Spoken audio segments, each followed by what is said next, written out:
ஜெயம் ஜெபமே ஜெயம் ஜெபத்தால் ஜெயம் ஜெயமே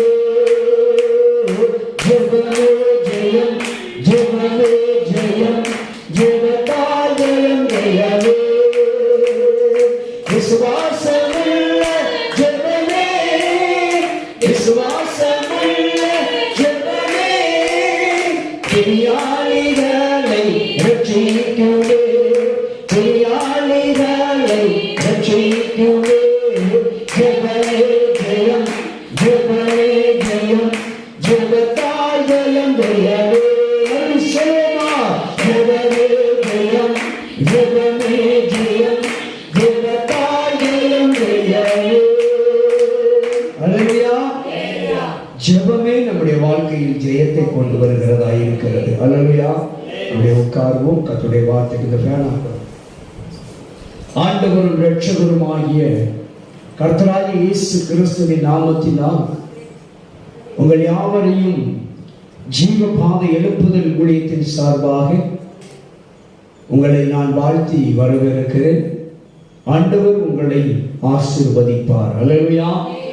உங்களுக்கு சமாதானத்தையும் சந்தோஷத்தையும் கர்த்தர் கொடுப்பாராக. அல்லேலூயா. ஆண்டவர் ஒவ்வொரு நாளும் நம்மை ஆசீர்வதிக்கிறவர். ஒவ்வொரு நாளும் நம்முடைய ஜெபத்தை கேட்கிறவர். ஒவ்வொரு நாளும் நம்முடைய விண்ணப்பத்தை கேட்கிறவர். ஒவ்வொரு நாளும் நம்முடைய வேண்டுதலை கேட்கிறவர். அதற்காகவே அவர் பிரியமாயிருக்கிறார். அல்லேலூயா. அதற்காகவே அவர் என்ன செய்கிறவர்? பிரியமாயிருக்கிறார். அல்லேலூயா. நாம் ஒவ்வொரு நாளும் என்ன செய்ய வேண்டும் என்றால் வேதம் வாசிக்க வேண்டும். என்ன செய்ய வேண்டும்? ஒவ்வொரு நாளும் வேதம் வாசிக்க வேண்டும். ஒவ்வொரு நாளும் ஜெபிக்க வேண்டும். அல்லேலூயா.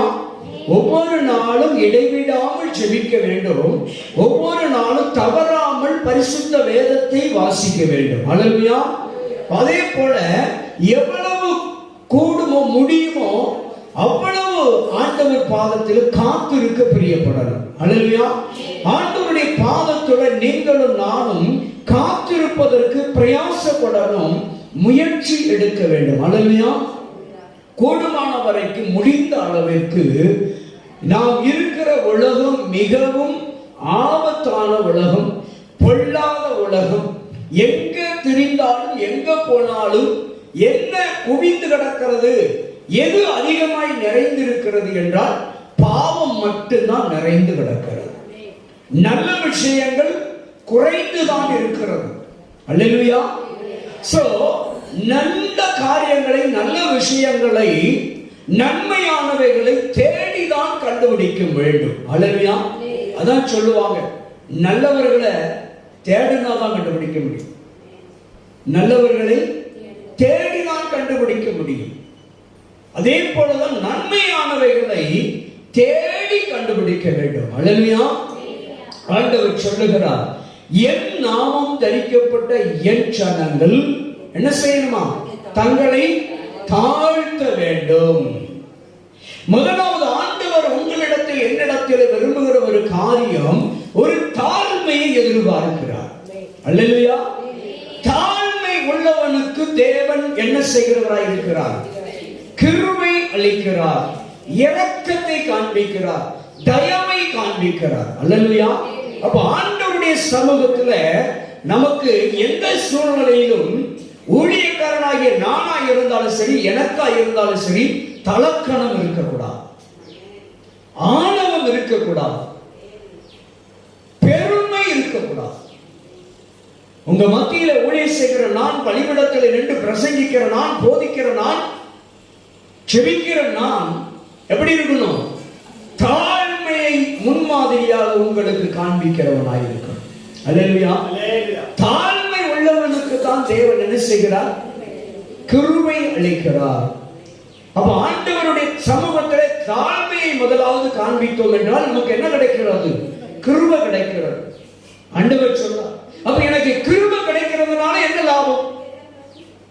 கிருபை கிடைக்கிறதுனால என்ன லாபம் என்று நான் கேள்வி எழுப்பினால் ஆண்டவர் சொன்னார், பவுலை பார்த்து சொல்றாரு, உன் பலவீனத்தில். அல்லேலூயா. என் கிருபை போதும்னார்ல, கிருபை போதும்னாரா இல்லையா? உனக்கு என் கிருபை போதும். புலம்பினார் பவுல், என் கிருபை போதும்பா, ஏன் போட்டு புலம்புற? அல்லேலூயா. கிருபை என்னிடத்தில் பெருகுகிற பொழுது என் பலவீனத்தில் அவருடைய பலன் மறைமுகமாக வெளிப்படுகிறது. அல்லேலூயா.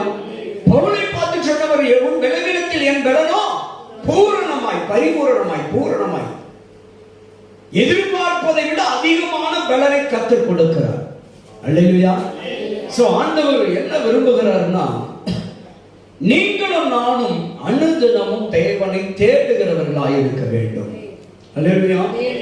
எங்க எல்லாமே தேவைதான். சாப்பிடணும், தூங்கணும், வேலை பார்க்கணும், சம்பாதிக்கணும், எல்லாம் தேவைதான், இல்லைன்னு சொல்லல. ஆனாலும் ஜெபம் அதை காட்டிலும் முக்கியம். வேத வாசிப்பு அதை காட்டிலும் முக்கியம். அல்லேலூயா. நான் சம்பாதித்த பணத்தை நான் அனுபவிக்க வேண்டும் என்றால் எனக்கு தேவ கிருபை இருக்கணும். அல்லேலூயா.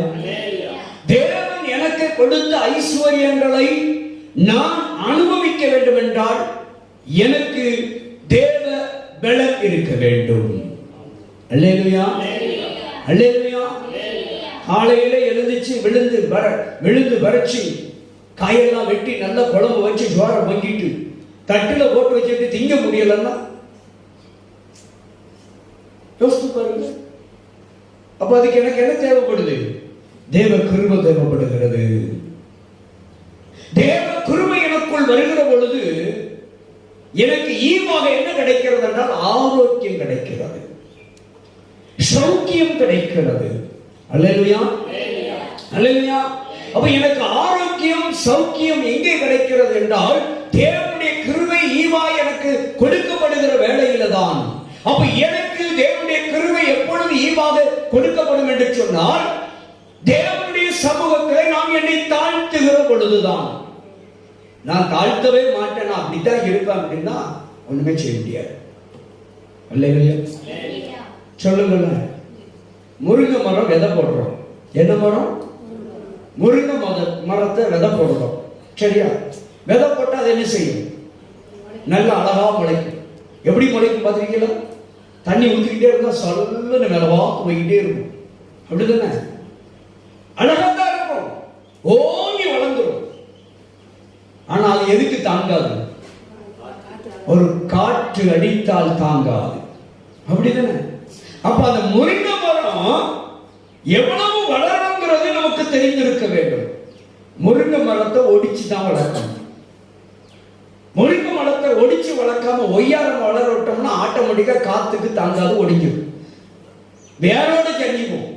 அதனுடைய பலனை நம்ம என்ன செய்ய முடியாது, அனுபவிக்க முடியாது. அப்போ ஒடித்து வளர்க்க வேண்டிய மரத்தை ஒடித்து தான் வளர்க்க வேண்டும். களை பிடுங்கி கிளை நறுக்கின்னு வசனம் இருக்கு. அப்படிதானே? களைய பிடுங்க வேண்டிய நேரத்துல களைய பிடுங்கணும், கிளைய நறுக்க வேண்டிய இடத்துல கிளைய நறுக்கணும். அல்லேலூயா. சில மரங்கள் ஓங்கி வளரணும்னு ஆசைப்படுவோம், பக்கு கிளை வந்துச்சுன்னா வளர விடாது. புரிஞ்சுட்டீங்களா? ஒரு மரம் வளருது, அதுல பக்கத்துல ஒரு சைடுல ஒரு கிளை அப்படி தோண்டி வந்துட்டுன்னா இந்த வளர்ச்சி எங்க என்ன செய்யுது? தடை பண்ணுது. இதுவும் வளர்ந்துட்டு இருக்கிறது, அதை வளர விடாம அது என்னாகும்? தடை பண்ணும். அப்போ சில நேரங்களில் கிளைய வெட்டணும். கிளைய வெட்டினா தான் இது வளரும். அல்லேலூயா சொல்லுங்க. அப்போ சில மரங்களை எப்படி வளர்க்கணும் என்பது நன்றாக நமக்கு தெரிந்திருக்க வேண்டும். அதே போலதான் நம்முடைய வாழ்க்கையில சில காரியங்களில நாம எப்படி வளரணும், நம்ம எப்படி ஆசீர்வாதங்களை பெற்றுக்கொள்ளணும் அப்படின்னா ஆண்டவர் சமூகத்துல பாருங்க, வாசிப்போமா? ஒரு வேத பகுதி எனக்கு நல்ல பிடித்த ஒரு பகுதி. வாசிங்க. நீதிமொழிகளின் புத்தகம் 28வது அதிகாரம் 9வது வசனத்தை வாசிங்க பார்ப்போம். வேதத்தை கேளாதபடி தன் செவியை விளக்குகிறவனுக்கு என்னுடைய செபம் எப்படி இருக்கதா? அருவருப்பா இருக்கு. நான் சத்தியத்துக்கு செவி சாய்க்க மாட்டேன், வசனத்தை கேட்க மாட்டேன், பிரசங்கத்தை கேட்க மாட்டேன். ஆனா எதை மட்டும் செய்வேன்? ஜெபம் மட்டும் பண்ணுவேன். அல்லேலூயா. இன்னைக்கு நிறைய சபைகளில் பார்த்தீங்கன்னா அப்படி ஒரு கூட்டம் இருக்கும். பார்த்துருக்கீங்களா? இதுல ஒரு பெரிய பிரச்சனை எந்த பிரச்சனை எந்த சபையில் இருக்கும் அப்படின்னா, இந்த நோயை குணமாக்குற, பேயை விரட்டுற, பெல்லிசுடைய மாந்திரிகம் கட்டுகளை அறுத்து போடுகிற நம்முடைய ஊழியத்தை மாறி உள்ள ஆட்கள்கிட்ட தான் அந்த பிரச்சனையே இருக்கு. பிரசங்கம் பண்ணையில வரமாட்டாங்க, பாட்டு படிக்கல உள்ள வரமாட்டாங்க, ஆராதனை நடத்தையில வரமாட்டாங்க, நம்ம அழகா அதோடைய வார்த்தை சொல்லையில வரமாட்டாங்க. எல்லாரும் ஆமீன் போட்டு போனதுக்கு அப்புறம் ஒரு கூட்டம் வரும். பாத்திருக்கீங்களா? எதுக்கு வரும்? ஜெபம் பண்ண மட்டும் வருவாங்க. பாத்திருக்கீங்களா? அப்படி வரக்கூடாதுன்னு நான் சொல்லல. எப்படி சொல்றாரு? வேதத்தை கேளாதபடி தன் செவியை விளக்குறவனுடைய. நான் பிரசங்கத்தை கேட்க மாட்டேன், ஆண்டவரை பாடி துதிக்க ஆராதிக்க போக மாட்டேன். எல்லாரும் ஆமை போட்டு குடோனெல்லாம் காலி பண்ணி எல்லாரும் சபையை விட்டு வெளியே போனதுக்கு அப்புறம் போய் பாஸ்டர் பிடிச்சு வச்சு ஜெபம் பண்ணிட்டு மட்டும் வருவேன். அப்படி என்றால் அந்த ஜெபம் யாருக்கு அருவருப்பு? கர்த்தருக்கு அருவருப்பான். அவங்க அப்ப என்ன பண்றாங்க? வேதத்தை, வசனத்தை, வார்த்தையை கேட்க மாட்டேன்னு செவியை வளர்க்கிறாங்க. புரிஞ்சுட்டா? ஏங்க நீங்க எல்லாம் முடிஞ்சு கடைசியில வந்து ஜெபமே எதுக்கு தான் பண்ண வரீங்க? விடுதலைக்காகத்தான், சுகத்துக்காகத்தான், ஆரோக்கியத்துக்காக தானே நம்ம ஜெபம் பண்ணதுக்கே போறோம். அப்படிதானே? அப்ப நம்ம ஜெபத்துக்கு ஒரு வலிமை இருக்கணுமா, வல்லமை இருக்கணுமா, வேண்டாமா? இன்னும் சொல்ல போனா நம்முடைய ஜெபம் அவருக்கு எப்படி இருக்கணும்? பிரியமா இருக்கணும், பிரியமா இருக்கணும். அப்ப நம்முடைய ஜெபம் அவருக்கு பிரியமா இருக்கணும். அப்படி என்றால் நான் வேதத்தை முதலாவது வாசிக்கிறவனாகவும் வேத வசனங்களை கேட்கிறவனாகவும் நான் முதலாவது காணப்பட வேண்டும். நான் பிரசங்கமே கேட்க மாட்டேன், சத்தியமே கேட்க மாட்டேன், ஜெபம் மட்டும் பண்ணுவேன். சந்தோஷம் தான், ஜெபம் பண்றது நல்லதுதான், வேண்டாம்னு சொல்லல. ஆனால் வேதத்தை சத்தியத்தை கேட்கணுமா வேண்டாமா? யோவான் 8:32 சொல்லுகிறது, சத்தியத்தையும் அறிவீர்கள், சத்தியம் உங்களை என்ன செய்யும்? விடுதலையாக்கும் என்று சொல்லுகிறார். பரிசுத்த வேதம் சொல்லுகிறது, கர்த்தரே ஆவியானவர், கர்த்தருடைய ஆவியானவர் எங்கே உண்டு அங்கே விடுதலை உண்டு என்று சொல்றார். ஆவியானவர் எங்கே செயல்படுவார்? ஆராதனை வேளையில். புரிஞ்சுச்சா? அப்போ செய்தி கொடுக்கையில வசனம் குணமாக்குது. கேட்குதா?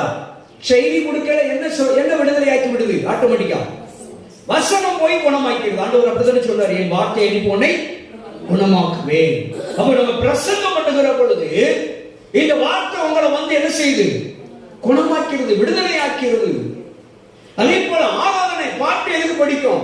பாட்டு படிக்கணும். ஆராதனை நடத்துகிற பொழுது யார் பிரசன்னமா இறங்கி வருகிறார்? பரிசுத்த ஆவியானவர் இறங்கி வருகிறார். அப்ப பரிசுத்த ஆவியானவர் இறங்கி வருகிற பொழுது, பரிசுத்த ஆவியானுடைய ஆளுகை இருக்கிற பொழுது அங்க என்ன கிடைக்கிறது? விடுதலை கிடைக்கிறது. எவ்வளவு அருமையான வார்த்தை! பரிசுத்த ஆவியானவர் வருகிற பொழுது விடுதலை இருக்கு, வசனத்தை கேட்கிற பொழுது விடுதலை இருக்கிறது. அல்லேலூயா! அப்போ ஆராதனைக்கு, துதிக்கு முக்கியத்துவம் கொடுக்கணும். வேத காரியங்களுக்கு, வசனத்துக்கு, பிரசங்கத்துக்கு முக்கியத்துவம் கொடுக்கணும். வேத வார்த்தைக்கு எங்கே முக்கியத்துவம் இல்லையோ அங்கே விடுதலை இருக்காது. வேத வார்த்தைகளுக்கு எங்கே முக்கியத்துவம் இல்லையோ, அது யாரா இருந்தாலும் சரி, சபையா இருந்தாலும் சரிதான், வேத வாக்கியத்துக்கு முக்கியத்துவம் கொடுத்தால் மாத்திரம்தான் தேவ ஆவியானவர் அங்கே கிரியை செய்ய முடியும். அங்கேதான் ஜெபிக்கப்படுகிற ஜெபத்துக்கு தேவன் பிரியப்படுகிறவராய் இருக்கிறார். அல்லேலூயா! அப்படி என்றால் எதற்காக பிரசங்கம் பண்றோம்? இதே வசனத்தை தான் திரும்ப திரும்ப திரும்ப பிரசங்கம் பண்ணிட்டு இருக்கோம். இதே வார்த்தையை தான் திரும்ப திரும்ப, இதே பைபிள் தான். வேற பைபிள் உண்டா?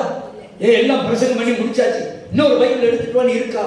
நம்மளுக்கு ஆண்டவர் இந்த ஒரே பைபிளை தான் கொடுத்திருக்கிறார். இந்த ஒரே வார்த்தை தான். 5 வயசுல சாப்பிட்ட அரிசி சாப்பாடு தான் 50 வயசு வரைக்கும் சாப்பிட்டு இருக்கிய. 5 வயசுல சாப்பிட்ட அரிசியை இன்னும் இங்க போட்டு அரிசி போட்டு கொள்றாங்கன்னு சொல்லிட்டீங்களா? இல்ல விலைக்கு போட்டுட்டீங்களா? 50 வயசுல 80 வயசானாலும் அரிசி சாப்பாடு தானே, அப்படிதானே? இல்லையா?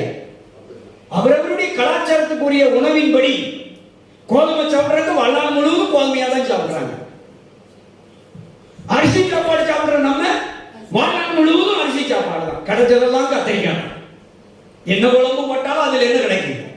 கத்திரிக்காய், முருங்கைக்காய். வாழ்நாள் முழுவதும் நம்ம அதை பயன்படுத்துறோம். கத்திரிக்காய் பயன்படுத்துறோம், முருங்கைக்காய் பயன்படுத்துகிறோம். சரி, இது ஒரு பக்கம் இருக்கட்டும். குழம்பு மாறில காய் கூட மாறிடலாம். கொத்தமல்லி மாறுதான், வத்தப்புளி மாறுதான், புளி மாறுதான், மாறல. ரொட்டீன் அதைத்தானே சாப்பிட்டு இருக்கோம். அதே போலதாங்க ஆண்டவர் கொடுத்த வசனத்தை அனுதினம் அனுதினம் அதையே திரும்ப திரும்ப திரும்ப திரும்ப சாப்பிட்டுக்கிட்டே இருக்கணும். அல்லேலூயா. எப்பொழுது ஆண்டுடைய வசனத்துக்கு நீங்களும் நானும் முக்கியத்துவம் கொடுக்கிறோமோ அப்பொழுது நாம ஜெபிக்கிற ஜெபத்துக்கு ஆண்டவர் முக்கியத்துவம் கொடுப்பார்.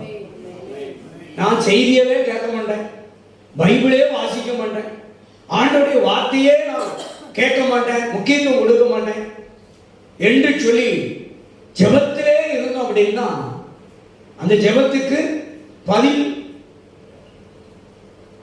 தாமதிக்கிறது. அது ஆண்டவர் வேதத்தை கேளாதபடிக்கு தன் செவியை விளக்குகிறவனுக்கு. நான் கேட்கவே மாட்டேங்க, என்னத்தை கேட்க மாட்டேன்? வேதத்தை, வசனத்தை, சத்தியத்தை, பிரசங்கத்தை கேட்கவே மாட்டேன். அப்படி என்று யார் ஒருவர் பிடிவாதமாய் இருக்கிறார்களோ அவர்கள் விடிய விடிய ஜெபம் பண்ணாலும் அந்த ஜெபம் யாருக்கு பிரியம் இல்லை? கர்த்தருக்கு பிரியம் இல்லை. அவங்க தான் பிரியப்பட்டுக்கலாம். நான் விடிய விடிய ஜெபம் பண்ணேன்னு அவனே சந்தோஷப்படுத்திக்கலாம். அல்லேலூயா. அப்ப இங்கதான் நம்ம யோசிக்க வேண்டியிருக்கு. சில நேரங்களில் விடிய விடிய ஜெபம் பண்ணியும் பதில் கிடைக்க மாட்டேங்குது. ஆனா சில ஆளு பைபிளை விடிய விடிய படிச்சுட்டு காலையில சிம்பிளா கண்ணு மூடிட்டு கத்தாவை பார்த்து கொண்டு போயிடுவான். பாத்தீங்களா? அவனுக்கு எல்லா பதிலும் கிடைச்சிடும். ஏன்னா அவருடைய வார்த்தை வலிமை உள்ளது. ஆண்டவர் சொன்னார், என்ன சொன்னார் தெரியுமா? இந்த வானம் பூமிலாம் அழிஞ்சிடும், அழியாதது என்னது? அவர் வார்த்தை. அவர் வார்த்தை மாத்திரம் அழியவே அழியாது. அழியாத ஒன்று, அழியாத இந்த வார்த்தைக்கு என்றைக்கு ஒருவர் முக்கியத்துவம் கொடுக்கிறார்களோ, அழியாத வேதத்துக்கு, அழியாத சத்தியத்துக்கு, அழியாத தேவனுடைய வசனத்துக்கு யார் முக்கியத்துவம் கொடுக்கிறார்களோ அவர்களுடைய ஜெபம் கர்த்தருக்கு பிரியமாய் இருக்கிறது.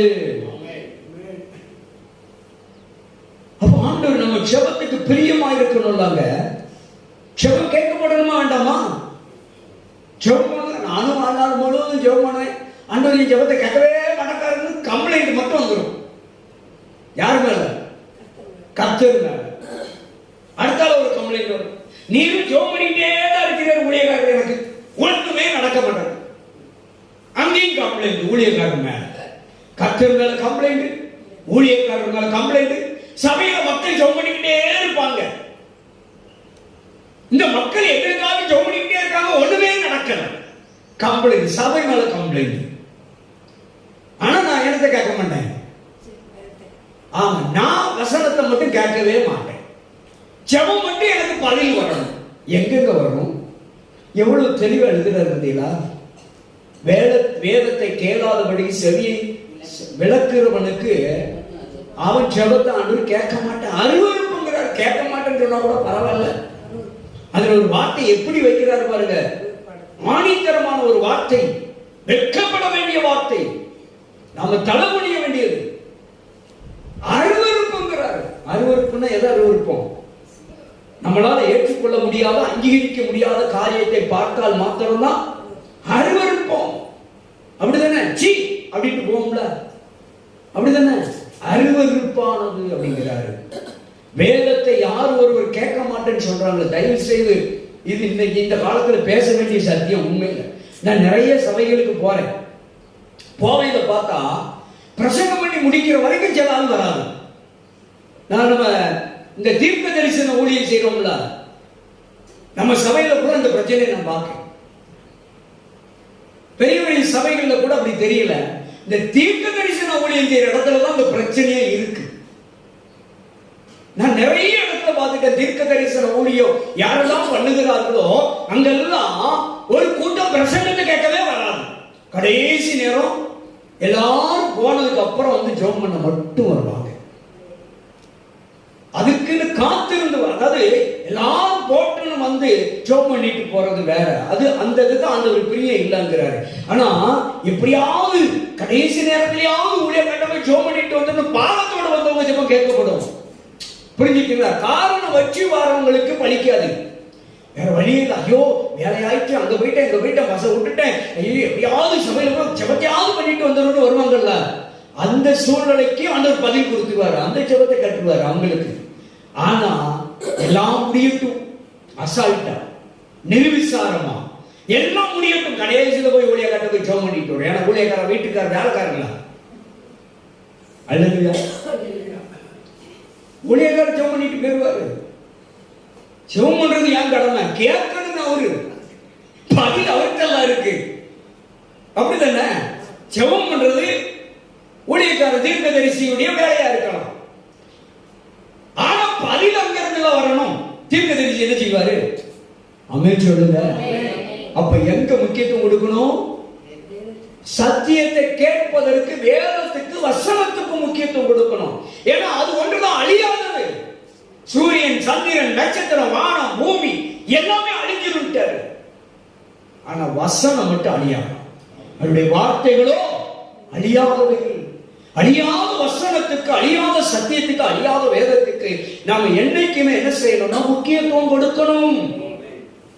எனக்காக எல்லா சபையிலும் எல்லாம் முடிந்தாலும் ஒரு குட்டி பிரசங்கமாவது பண்றாங்கன்னா வார்த்தைக்கு முக்கியத்துவம்.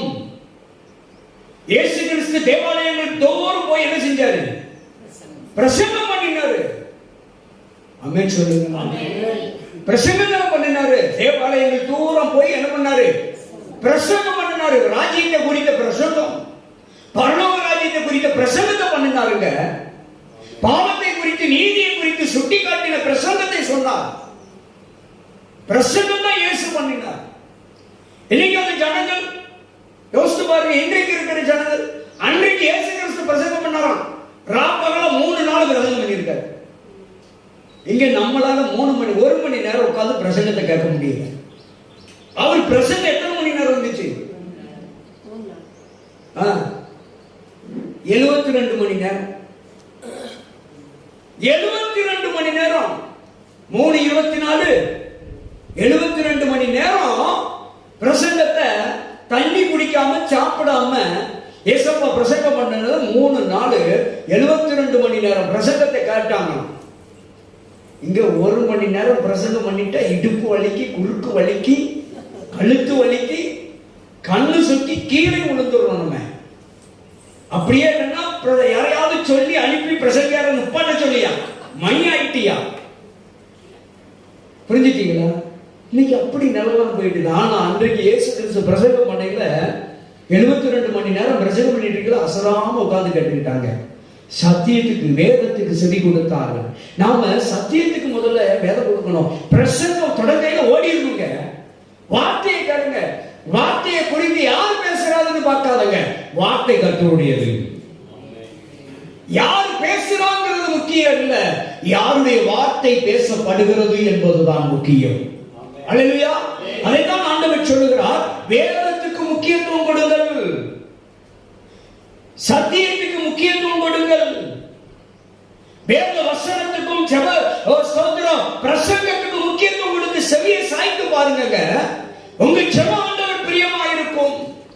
நான் பிரசங்கத்தை கேட்க மாட்டேன், நான் சத்தியத்தை கேட்க மாட்டேன், நான் வசனத்தை கேட்க மாட்டேன், ஜெபம் மட்டும் போனோம், ஜெபம் மட்டும் பண்ண போவேன்.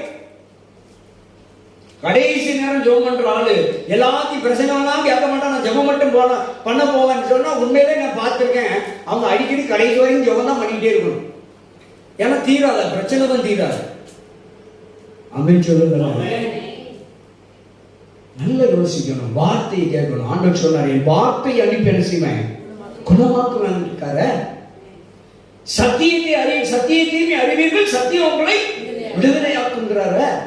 அப்ப ஆராதனையை கலந்து கொள்கிற பொழுது அங்க யார் வரா? பரிசுத்த ஆவியானவர் இறங்கி வர்றாரு. பரிசுத்த ஆவியானவர் வரைக்கும் அங்க என்ன இருக்கு? விடுதலை இருக்கு.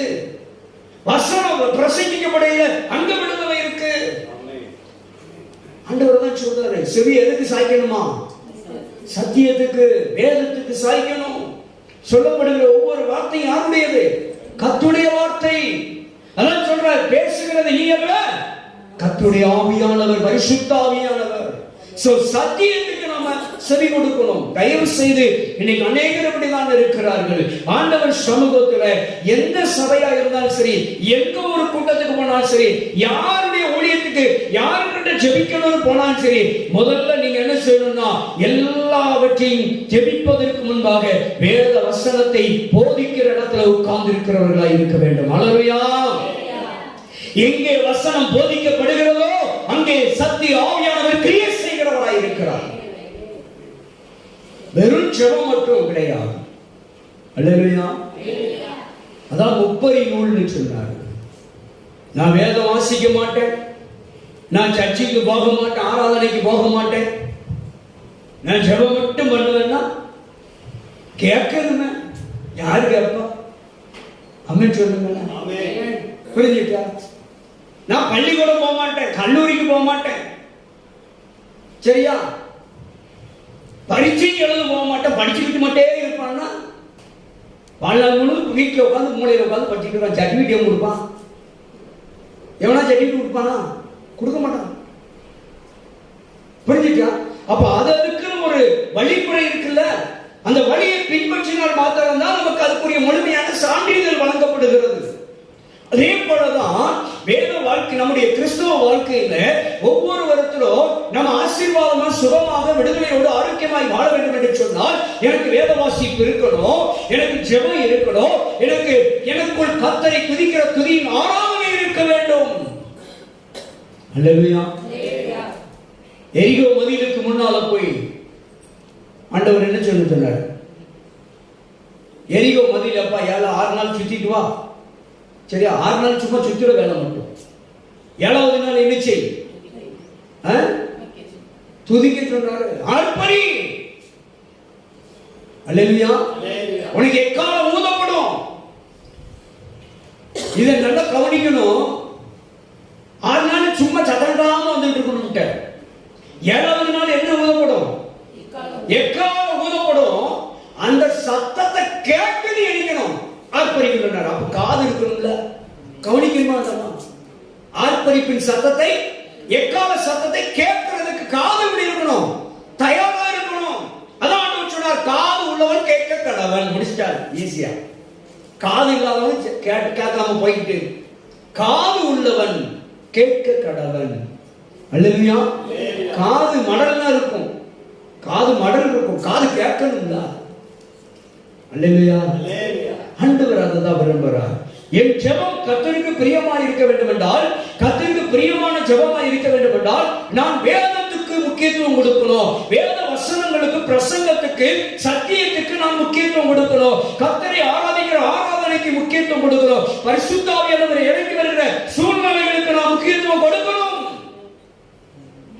அப்படி நான் கொடுத்து நான் ஜெபித்தால் மாத்திரம்தான் அது தேவனுக்கு பிரியமான ஜெபமாய் இருக்கும். அப்படி இல்லை என்றால் நான் வேதத்தை கேட்க மாட்டேன், சத்தியத்தை கேட்க மாட்டேன், பிரசங்கத்தை கேட்க மாட்டேன், வேதம் வாசிக்க மாட்டேன், கர்த்தரை பாட மாட்டேன், கர்த்தரை துதிக்க மாட்டேன், கர்த்தரை ஆராதிக்க மாட்டேன், ஜெபம் மட்டும் பண்ணலாம் அப்படின்னா ஆண்டவர் 10 வசனத்துல வச்சுட்டாரு. அப்படிப்பட்ட ஜெபம் அருவருப்பானது. அல்லேலூயா.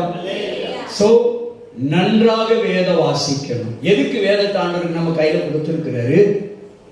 இந்த வேதம் வாசிப்பதற்காகவும் கேட்பதற்காகவும் தான். அல்லேலூயா. இதை விளக்கி சொல்லுவதற்கு தான் ஊழியக்காரனை ஏற்படுத்தி வச்சிருக்கிறாரு. அல்லேலூயா. சோ உங்களை வழி நடத்துவதற்கு ஊழியக்காரனை வச்சிருக்கிறாரு. ஆண்டவர் சொல்றாரு, வேதத்தை கேளு மகனே. அல்லேலூயா. அதான் ஆண்டவர் சொன்னார். 3 வார்த்தை சொன்னார். மத்தேயு 7ஆம் அதிகாரம் 7வது வசனத்துல வாசிங்க பாப்போம். மத்தேயு 7ஆம் அதிகாரம், கேளுங்கள் அப்பொழுது உங்களுக்கு கொடுக்கப்படும், கேளுங்கள் அப்பொழுது உங்களுக்கு கொடுக்கப்படும், தேடுங்கள் தேடுங்கள் அப்பொழுது கண்டடைவீர்கள், தட்டுங்கள் தட்டுங்கள் அப்பொழுது உங்களுக்கு திறக்கப்படும், அப்பொழுது உங்களுக்கு திறக்கப்படும். 3 வார்த்தை சொன்னார். ஜெபம் மட்டும் அப்படின்னா கேளுங்கள் விட்டுட்டு போயிருப்பாரு. கீழே 2 வார்த்தை சொல்லி இருக்க மாட்டார். அல்லேலூயா. கேட்பது ஜெபம், தேடுவது வேதத்தை. அல்லேலூயா சொல்லுங்க. தட்டுவது ஆண்டவரை ஆராதிப்பது. நாம் எவ்வளவு அனலோடு ஆவியோடு ஆராதிக்கிறோமோ அப்பொழுது வானத்தின் கதவுகள் நமக்கு என்ன செய்து திறக்கப்படுவதற்குரியான தட்டுதல் உண்டாகிறது. என் ஜெப தூபம் வானத்தை தட்டுகிறது. அல்லேலூயா. சோ வேதத்தை தேடி வாசியுங்கள் அப்படின்னு சொல்லியிருக்காரா இல்லையா? அப்ப வேதத்தை தேடக்கூடிய ஒரு தேடல் எனக்கு தேவை. அப்ப ஆராதனை என்பது தட்டுதல், வானத்தின் கதவை தட்டுதல். அப்ப நான் கேட்கிறது என்பது ஜெபம். மூணும் தேவை. நான் கேட்க மட்டும்தான் செய்வேன், தேட மாட்டேன், தட்ட மாட்டேன் அப்படின்னா கேட்டுக்கிட்டே தான் உட்கார்ந்து கடைசி வரைக்கும் கொடுக்கணும்னா அவரு. அல்லேலூயா. எனக்கு கேட்க மட்டும்தான் செய்யணும்னு ஆண்டவர் சொல்லி இருந்தாருன்னா, எப்ப நீ வேதம் வாசிக்க வேண்டாம், நீ ஆராதிக்க வேண்டாம், நீ ஜெபம் மட்டும் பண்ணுன்னு சொல்லியிருந்தா ஆண்டவர் இந்த 3 வார்த்தை சொல்லியிருக்க வேண்டிய அவசியமே இல்லை. அல்லேலூயா. கேளுங்கன்னு நிறுத்திட்டு போயிருப்பார். ஆமென் சொல்லுங்க. அடுத்து தேடுங்கள், தட்டுங்கள்னு சொல்லி கொடுத்துட்டு போயிட்டார். அப்ப நமக்கு கடந்த நாள்ல முப்பரி நூலை குறித்து பேசணும், அப்படிதானே? அப்ப முப்பரி நூல் என்பது இப்படிப்பட்ட 3 காரியங்கள் இதுக்குள்ள அடங்கி இருக்கிறது. அதுதான் அருந்து போகாது, அதுதான் ஸ்ட்ராங்கா இருக்கும். அல்லேலூயா. அப்ப ஆண்டவர் இதைத்தான் சொல்றாரு, வேதத்தை கேளாதபடி செவி என்ன செய்யாதங்க, தயவு செய்து அடைத்து போடாதீர்கள். நான் பிரசங்கத்தை கேட்க போக மாட்டேன், நான் ஆராதனைக்குள்ள போக மாட்டேன், நான் எதுக்கு மட்டும்தான் போவேன், ஜெபம் மட்டும் பண்ண போவேன்னா நான் ஜெபம் பண்ணி விட்டுருவேன். அவர் பதில் கொடுக்கலன்னா அதுக்கு நான் பொறுப்பாளியாக முடியாது. அல்லேலூயா. எல்லாமே நமக்கு தேவை. அல்லேலூயா. ஆண்டவர் பார்த்துக்கிட்டு இருக்கார் பரலோகத்திலிருந்து. நன்றாக வேதம் வாசிக்கணும், நன்றாக வேதத்தை கேட்க வேண்டும், நன்றாக வேதத்தை ஆராய்ந்து பார்க்கணும். அதற்கான தாவீது சொன்னா, கர்த்தருடைய வேதத்தில் இரவும் பகலும் தியானமாயிருக்கிற மனுஷன் பாக்கியவான். கர்த்தாவே உம்முடைய வேதத்தில் நான் மிகவும் பிரியமாயிருக்கிறேன் தாவீது சொல்றாரு. 119 சங்கீதம் முழுவதும் நீங்க வாசித்து பார்த்தீங்கன்னா வேதத்துக்கு கொடுக்க வேண்டிய முக்கியத்துவம் முழுவதும் அங்க எழுதுகிறார். வீட்டுல போய் உட்கார்ந்து படிச்சு பாருங்க, 119 சங்கீதம் முழுவதும் எழுதுறாரு பாருங்க. வேதம் வேதம் வேதம் வேதம் வேதம் தான் இருக்கும் கடைசி வரை. அல்லேலூயா. இதுக்கு முக்கியத்துவம் கொடுத்தால் வானமும் பூமி ஒழிந்து போகும், ஆனால் அழியாத வார்த்தையாக வேத வசனங்களுக்கு என்றைக்கு நாம நீங்களும் நானும் முக்கியத்துவம் கொடுக்கிறோமோ அப்பொழுதுதான் நான் எப்படி ஜெபித்தாலும் சரி என் தேவன் பதில் கொடுப்பார். நான் எவ்வளவு நேரம் ஜெபம்ன்றது முக்கியம் அல்ல, என் ஜெபம் 1 நிமிடமா இருந்தாலும் தான். நான் வேத வசனங்களுக்கு முக்கியத்துவம் கொடுத்தால் என் 1 செகண்ட் ஜெபத்துக்கு கூட பதில் கிடைக்குங்க. நான் வேத வசனத்துக்கு முக்கியத்துவம் கொடுக்க மாட்டேன், சத்தியத்துக்கு முக்கியத்துவம் கொடுக்க மாட்டேன், நான் பிரசங்கத்துக்கு முக்கியத்துவம் கொடுக்க மாட்டேன், ஆராதனைக்கு முக்கியத்துவம் கொடுக்க மாட்டேன். ஆனா விடிய விடிய ஜெபம் பண்ணுவேன்னா ஒரு நாளும் பதில் வராது. வேதத்தை கேளாதபடிக்கு செவியை சாய்க்க அடைக்கிறவனுக்கு, விளக்குறவனுக்கு அவன் செபம் எப்படிப்பட்டது? மிக அருவருப்பானது. அல்லேலூயா. அதான் ஆண்டவர் சொன்னார், என் வேதத்தை நீ சுமந்தால் நான் உன்னை சுமப்பேன். என் வார்த்தைகளை எங்க எழுது அப்படின்னாரு, உன் இருதய பலகையில் எழுது. முக்கியத்துவம் கொடுக்கிறார்கள்.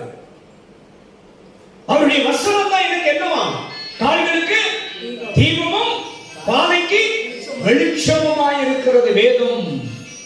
அவருடைய வசனம் தான் என் கால்களுக்கு தீபமும் என் பாதைக்கு வெளிச்சமுமாய் இருக்கிறது என்று ஆண்டவர் சொன்னார். அதே போல இன்னொன்று சொல்லுகிறான், வாலிபன் தன் வழி எதனால்தான் சுத்தம் செய்ய முடியும்? கர்த்தருடைய வசனத்தினால்தான். அப்ப வேதத்துக்கு முக்கியத்துவம் கொடுக்கணுமா வேண்டாமா? வேதத்தை கேட்கணுங்க, வேதத்துக்கு முக்கியத்துவம் கொடுக்கணும். கொடுத்தாதான் என் ஜெபம் ஆண்டவருக்கு பிரியமா இருக்கும், என் ஜெபம் கேட்கப்படும், என் ஜெபத்திற்கு பதில் வரும். எப்படியாவது தப்பு தப்பானாலும் படிச்சிருக்க வேதத்தை. ஆமென் சொல்லுங்க. அல்லேலூயா.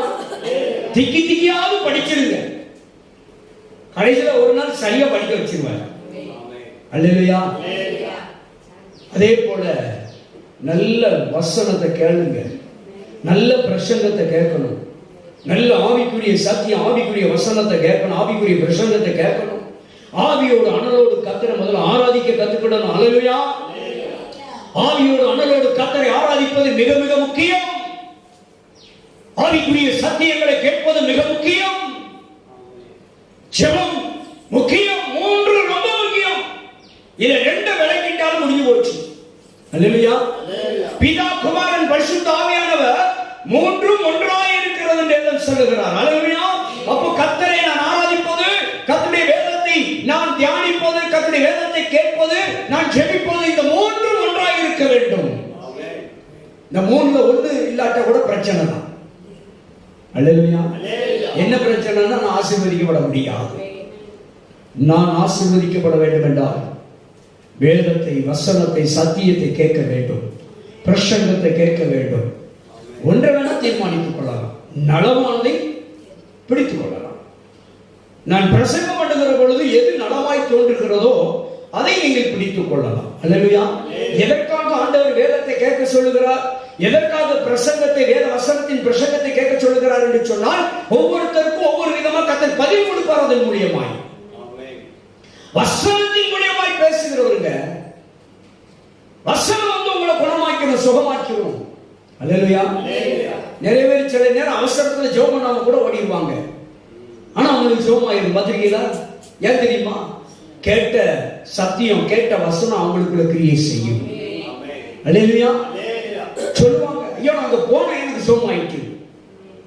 அப்ப என்னதுனால சுகமாயிட்டு? சுகம் பண்ணல, அவசர அவசரமா பசு வந்துட்டு ஓடிட்டாங்க. ஆனாலும் அவங்களுக்கு சுகமாகிட்டு. காரணம் என்ன தெரியுமா? அவர்கள் கேட்ட சத்தியம் அவர்களுக்குள், அவர்கள் கேட்ட பிரசன்னம் அவர்களுக்குள், அவர்கள் கேட்ட வசனம் அவர்களுக்குள் கிரியை செய்து அவர்களை சுகமாக்கி விடுகிறது. அல்லேலூயா. அதைத்தான் ஆண்டவர் விரும்புகிறார். எல்லாம் தேவை. அதனால முக்கியத்துவம் கொடுக்கணும், பிரசங்கத்துக்கு முக்கியத்துவம் கொடுக்கணும், ஆராதனைக்கு முக்கியத்துவம் கொடுக்கணும். எந்த சபைக்கு போனாலும் கேட்டான், இந்த மூன்று ரொம்ப ரொம்ப முக்கியம். ஜெபம் முக்கியம், ஆராதனை முக்கியம், பிரசங்கம் முக்கியம். அல்லேலூயா.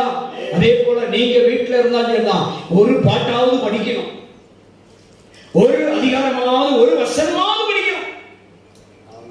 அல்லேலூயா. இது மூன்று, இதெல்லாம் செஞ்சுட்டு ஜெபம் பண்ணி பாருங்க. ஆண்டவர் உங்க ஜெபத்தை படிக்க தெரியாட்டாலும் சரி, வசனத்தை திறந்து வச்சிருங்க, கண்ணை திறந்து பாருங்க. படிக்க தெரியல அப்படின்னா கேட்க தெரியணும்ல. படிக்க தெரியலன்னா பரவாயில்லை, உங்களுக்கு நீங்க கேட்கிற கேள்வி சரியானது. ஐயா நான் படிக்க தெரியலன்னா நான் எப்படி படிப்பது? ஓகே, சரியான கேள்வி. ஆனா ஆண்டவர் சொல்லி இருக்கிறாரு, படிக்க தெரியாட்டாலும் பரவாயில்ல, பிரசங்கத்தை கேட்கறதுக்கு காதல் இருக்குல்ல, கேட்டு தெரிஞ்சுக்கலாம்ல. அல்லேலூயா. அப்ப வசனத்தை நம்ம என்ன செய்யலாம்? கேட்டு தெரிந்து கொள்ளலாம். அல்லேலூயா. ஆண்டவர் ஸ்தோத்திரம், கண்களை திறக்கிறவர். அல்லேலூயா. உண்மையிலே படிக்காதவங்களை தான் கர்த்தர் இன்னைக்கு நிறைய எடுத்து பயன்படுத்திட்டு இருக்காரு. கேட்டு கேட்டு கேட்டு கேட்டு. அல்லேலூயா. பிரசங்கத்தை கேட்டு கேட்டு எத்தனை பேர் இன்னைக்கு வசனத்தை மனப்பாடமா வச்சிருக்காங்க தெரியுமா? அதனால நல்ல சத்தியத்துக்கு, வேத வசனத்துக்கு முக்கியத்துவம் கொடுங்க. நல்ல பிரசங்கத்தை கேளுங்க. காதை என்ன செய்யாதங்க, அடைச்சு போடாதங்க. ஆண்டவரே ஸ்தோத்திரம் சொல்லி அவசர அவசரமா, சூழ்நிலை சரியில்லைன்னா பரவாயில்ல, அவசர அவசரமா வந்து ஜெபம் பண்ணாலும் ஆண்டவர் கேட்பார், இல்ல அதுக்கு ஓகே. ஆனா நான் எல்லாம் முடிஞ்சதுக்கு அப்புறம் தான் போவேன், ஜெபம் மட்டும் தான் பண்ண போவேன்னா அந்த ஜெபம் கேட்கப்படாது. அல்லேலூயா. சோ ரெண்டுக்கும் வித்தியாசம் இருக்கு. சரியா? அதனால ஆண்டவர் சமூகத்துல நல்ல ஜெபம் பண்ணுங்க, நன்றாக வேதத்தை வாசிங்க. நான் அந்த வேதத்தை குறித்து போதிக்கணும்னா நிறைய ஆசைப்படுவேன். விடிய விடிய நீ பிரசங்கம் பண்ண சொன்னாலும் பிரசங்கம் பண்ணிக்கிட்டே இருப்பேன். விடிய விடிய வேதத்தை கற்றுக் கொடுங்க அப்படின்னா கற்றுக் கொடுத்து கொண்டே இருப்பேன். விடிய விடிய இந்த வேதத்தை குறிக்கதான் பேசிக்கொண்டே இருக்க சொன்னா பேசிக்கிட்டே இருப்பேன். நேரமே பேசவே மாட்டேன். கேட்கிறவனுக்கு தான் நேரம் வேணும். அல்லேலூயா. அவ்வளவு அற்புதமானதுங்க. பொக்கிஷம், பெரிய பொக்கிஷம். தேவனுடைய ஒவ்வொரு வார்த்தைகளும் நமக்கு பொக்கிஷம். அல்லேலூயா. சோ வேதத்துக்கு முக்கியத்துவம் கொடுப்போம், ஆராதனைக்கு முக்கியத்துவம் கொடுப்போம், ஜெபத்துக்கு முக்கியத்துவம். அதான் நான் ஜெபம் பண்ண வேண்டாம்னு சொல்லல. ஜெபம் முக்கியம். ஜெபம் இல்லைன்னா ஒண்ணுமே இல்லை. நம்ம வாழ்க்கையில ஜெபமே இல்லைன்னா நான் வேதத்தை மட்டும் தான் வாசிப்பேன், நான் ஆராதனைக்கு மட்டும் போவேன், ஜெபமே பண்ண மாட்டேன்னாலும் வாய்ப்பு பிரச்சனை தான். அதுவும் பெரிய பிரச்சனையாய் போகும். ஜெபம் ரொம்ப முக்கியம். அதான் படிச்சோம்ல, ஜெபமே ஜெயம், ஜெபமே ஜெயம், ஜெபத்தால் ஜெயம் ஜெயமே, ஜெபமே ஜெயம், ஜெபமே ஜெயம், ஜெபத்தால் ஜெயம் ஜெயமே, விசுவாசமுள்ள ஜெபமே, விசுவாசமுள்ள ஜெபமே, பிரியாளிகளை ரட்சி ரட்சிக்குமே, பிணியாளிகளை ரட்சிக்குமே. ஜெபமே ஜெயம், ஜெபமே ஜெயம், ஜெபத்தான் ஜெயம் ஜெயமே. அல்லேலூயா.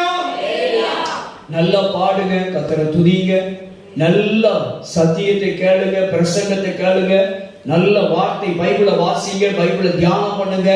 அதே போல நன்றாக ஜெபிக்க வேண்டும். இயேசு கிறிஸ்து தினமோறும் ஜெபித்தது போல் கெத்செமனே பூங்காவில் அவர் தோட்டத்தில் மாலை நேரத்தில் ஜெபித்தார் வேதம் சொல்லுகிறது. ஜெபம் ரொம்ப ரொம்ப அவசியம். இந்த மூளை சாதிக்க முடியாததை முழங்கால் ஜெபம் சாதிக்கும். அல்லேலூயா. தானியேல் தினந்தோறும் 3 வேளை ஜெபிக்கிறது போல் அனுதினமும் ஜெபித்தான்.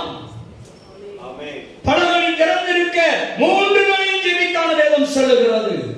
அல்லேலூயா. ஜெபம் ரொம்ப முக்கியம், வேத வாசிப்பு ரொம்ப முக்கியம், ஆராதனை ரொம்ப முக்கியம். 3 ஒன்றாய் இருக்கிறது என்று சொன்னது போல் 3 காரியத்துக்கும் முக்கியத்துவம் கொடுக்கணும் சரி சமமாய். அல்லேலூயா.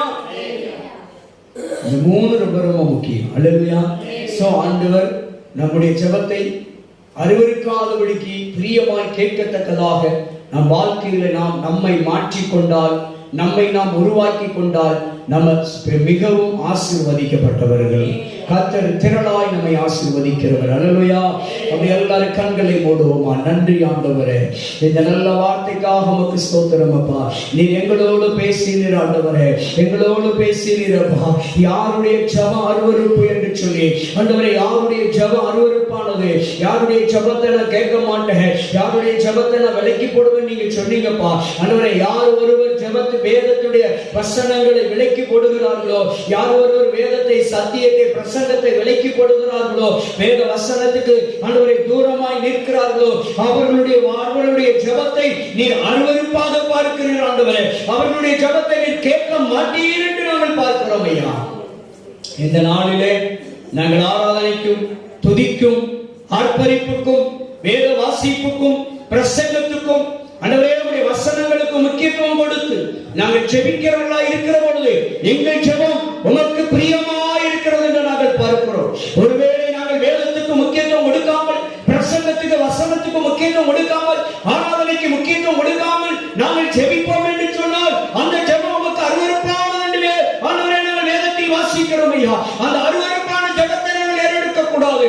நாங்கள் ஒவ்வொரு நாள் ஆராதித்து, நாங்கள் ஒவ்வொரு நாளும் நன்றாக வேதத்தை வாசித்து தியானித்து, வேதத்தை நன்றாக கேட்டு, எங்கள் செவிகளை வேதத்துக்கு திறந்து கொடுத்து நாங்கள் ஜெபிக்கிறவர்களாய் காணப்பட வேண்டும் ஐயா. வெறுமையாய் ஜெபிக்கிறவர்கள் அல்ல, ஊக்கமாக விசுவாசத்தோடு வேத வசனத்தை முன்னிட்டு வேத வசனத்தை கேட்டு அதன்படி ஜெபிக்கிறவர்களாய் ஆண்டவரே எங்கள் ஜெபம் வந்து பிரியமான ஜெபமாய் இருக்கணும் ஆண்டவரே, அருவருப்பான ஜெபமாய் இருக்கக்கூடாது ஆண்டவரே. நாங்கள் சத்தியத்தை வேதத்தை கேளாதபடிக்கு எங்கள் செவிகளை ஆண்டவரே நாங்கள் விளக்கவே கூடாதப்பா. அப்படி ஒருவேளை வசனத்துக்கு முக்கியத்துவம் கொடுக்காமல், பிரசங்கத்துக்கு முக்கியத்துவம் கொடுக்காமல் கர்த்தாவே அவருடைய செவிகளை ஆண்டவரை விளக்குவார்கள் என்று சொன்னால் இன்றைக்கு அவர்களை சரிபடுத்துவீராக. வேதத்துக்கு முக்கியத்துவம் கொடுக்கட்டும், வசனங்களுக்கு முக்கியத்துவம் கொடுக்கட்டும், பிரசங்கத்துக்கு முக்கியத்துவம் கொடுக்கட்டும், கர்த்தருடைய வார்த்தைக்கு முக்கியத்துவம் கொடுத்து அவர்கள் ஜெபிக்கிறவர்களாய் காணப்பட வேண்டும் ஐயா. வெறுமையாய் ஜெபிக்கிறவர்கள் அல்ல, வேதத்துக்கு முக்கியத்துவம் கொடுத்து ஜெபிக்கிறவர்களாய் காணப்பட வேண்டும். வேதத்துக்கு தமிழ் பிரசங்கத்துக்கு கர்த்தருடைய வார்த்தைக்கு செவிகளை திறந்து கொடுத்து ஜெபிக்கிறவர்களாய் காணப்பட வேண்டும் ஆண்டவரே. இன்றைக்கு நீர் உதவி செய்வீராக. அப்படிப்பட்ட செவிகளை கர்த்தர் இன்றைக்கு திறந்துள்ளோம். வேதத்துக்கு விலக்கி இருக்கிற செவிகளை இன்றைக்கு கர்த்தர் ஆண்டவரே ஸ்தோத்திரப்பா. பிரசங்கம் ஆண்டவரை கேட்கிற செவிகளாய், வேதத்துக்கு முக்கியத்துவம் கொடுக்கிற கேட்கிற செவிகளாய் இன்றைக்கு திறக்கப்படட்டும் ஆண்டவரே. வேத வசனங்களுக்கு செவிகளை யாரும் விளக்க கூடாதப்பா. அப்பொழுதுதான் அவர்கள் ஜெபம் கேட்கப்படும் என்று நல்ல வார்த்தை கேட்ட ஆண்டவரே. இந்த வார்த்தையின்படி நாங்கள் ஜெபிக்கிற ஜெபம் உமக்கு அருவருப்பாய் இல்லாதபடிக்கு ஒவ்வொரு நாளும் உம்முடைய வேதத்துக்கு செவிசாய்த்து அதன்படி நாங்கள் ஜெபிக்க எங்களுக்கு அனுக்கிரகம் பாராட்டும். இந்த செய்தியை கேட்கிற, இந்த வார்த்தையை பார்க்கிற, இந்த வார்த்தையை கேட்டுக்கொண்டிருக்கிற எந்த சூழலில் எந்த இடத்துல இருந்து வீடியோ மூலியமாக ஆண்டவரே, யூடியூப் மூலியமாக ஆண்டவரே யாருக்கு கேட்டாலும் பார்த்தாலும் அவர்களுக்குள்ளாக அவர்கள் செவிகள் திறக்கப்படட்டும் ஐயா. வேத வசனம் அவர்களை குணமாக்கும். என் வார்த்தையை அனுப்பி குணமாக்குவேன் சொன்னீர். என் வார்த்தை அவருடைய கால்களுக்கு தீபமும் வெளிச்சமா இருக்குன்னு சொன்னீங்க. வானமும் பூமி ஒளிந்து போவோம், என் வார்த்தைகளோ அழிவதில்லை என்று சொன்னீங்கப்பா. அந்த வேத வார்த்தைகளுக்கு, அந்த சத்தியத்துக்கு எல்லாரும் செவியை விளக்காதபடிக்கு செவியை திறக்கிறவர்களாய் கவனிக்கிறவர்களாய் காணப்படட்டும் ஆண்டவரே. அப்பொழுதுதான் அவர்களுடைய ஜெபம் கேட்கப்படும் ஆண்டவரே. அப்படி கேட்கப்படுகிற ஜெபமாய் இவர்கள் செயல்படட்டும் இயேசுவின் நாமத்தினால். பெரிய காரியங்களை செய்யும் உம்முடைய நல்ல நாமம் மகிமைப்படும். ஜெபத்திற்கு பதில் தார் வேண்டவரே, ஜெபத்திற்கு பதில் தார். நீர் அப்படியே வானத்தின் மதுகளை திறந்த இடம் இல்லாமல் ஆசீர்வதிக்க முடியாது. எல்லாருடைய ஜெபம் உமக்கு பிரியமானதாய் மாறட்டும் அப்பா, மாறட்டும். நீர் அப்படியே செய்யும், எங்களை உருவாக்கும், தகுதிப்படுத்தும், ஆசீர்வதி. இயேசுவின் நாமத்தில் ஜெபிக்கிறோம் நல்ல பிதாவே, ஆமென்.